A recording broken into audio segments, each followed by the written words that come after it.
नमस्ते सबैजनालाई। मैले यहाँ भाउजूलाई सोध्दैछु कि अब भाउजू दिउँसोको टाइममा जति बेला पनि घरै, उसलाई न काम थाहा छ न के थाहा छ, धन्न बच्चा बच्चीहरूलाई खाना चाहिँ बनाएर दिन्छ है।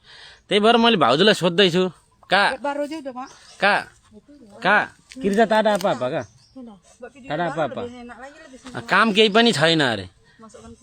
नानी तारा चारी बोरन्डलान भनेको त चाहिँ मलाई अलिक बोल्न आउँदैन गाइज। आज बसन्त दाइ आउनु भयो हैन। भाउजूले चाहिँ यो तेलहरू झार्छन् नि, यो जुन पम मोबाइलहरू त झार्दाखेरि दानाहरू खस्छ, त्यसको पाकेको दानाहरू त्यो चाहिँ टिपेर बेच्छु भने अब 1 किलोलाई यहाँको 28,000 पर्छ कि 2800 3,900 3,800 जति पर्छ यहाँको है। अनि तपाईको 100 किलो जति भयो भने कमाइन्छ होला यहाँको नेपालको 1,000 जति, यहाँको 1 लाख जति है। र मैले हेरिरहेको छु आउँदै पछि अहिले भाउजूले केही काम गर्नुहुन्न के, यता कहिले उता घुम्ने, उता बस्ने, कहिले यता बस्ने, अनि हामी आएपछि भिडियो सिडियो बनाउने। अनि भोलिको दिनमा हामी यहाँ घर सहर भ्याएर हिँडेपछि के गर्छन् होला, त्यही समस्या मलाई अलिक डर लाग्यो। चाहिँ कसरी बिचारै नि बच्चाहरूले कसरी खान्छन्, यो तेल बेचेर त उनीहरूलाई त 1-2 हप्ता पनि खान पुग्दैन। कति आउँछ र 400-500 भनेको नेपालको 4,000-5,000 भन्यो भने चामल चाहिँ आउँछ है, चामल राम्रै खाले आउँछ। र अनि भाउजूलाई मैले सोध्दैछु यहाँ ठुली छोरी पनि छ, कलौ का बुका केटाई मैले सोधेको भाउजूलाई दोकानहरू खोल्यो भने अनि उसले त्यहाँ काम गर्न सक्छ कि सक्दैन सोध्दैछु है। कलौ आडा बुका केटाई क्यान ज्वालान क्यान रिसा का सित जागा सिनी कलौ बुका केटाई का apa ज्वालान क्यान apa bagus kan sini। अब यहाँ धेरै नै छ अरे दोकानहरू पनि, यहाँ उसुरले भन्दैछन् दोकानहरू पनि यहाँ धेरै छ भन्दैछन्। का apa boleh jualan sini?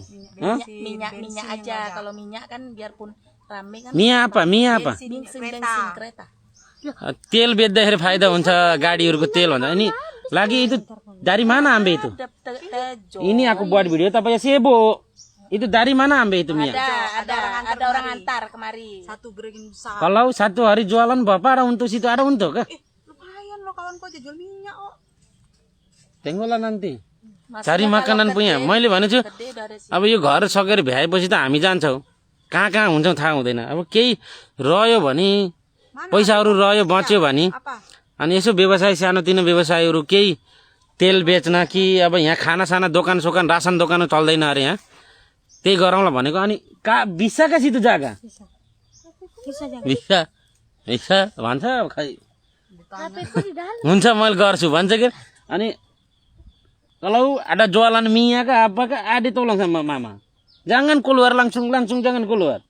मैले भनेको उसलाई तैँले हेल्प गर्नुपर्छ आमालाई, त ठुली मान्छे होस्, आमाको अलि उस छैन, टाठी बाठी हुनुहुन्न आमा भनेर सम्झाइरहेको छु है त। अब हेरौँला पछिको कुरा, घर बनेर सघाउँ के घर कहिले भन्ने थाहै छैन। ल केही छ भने कमेन्ट गर्नु होला।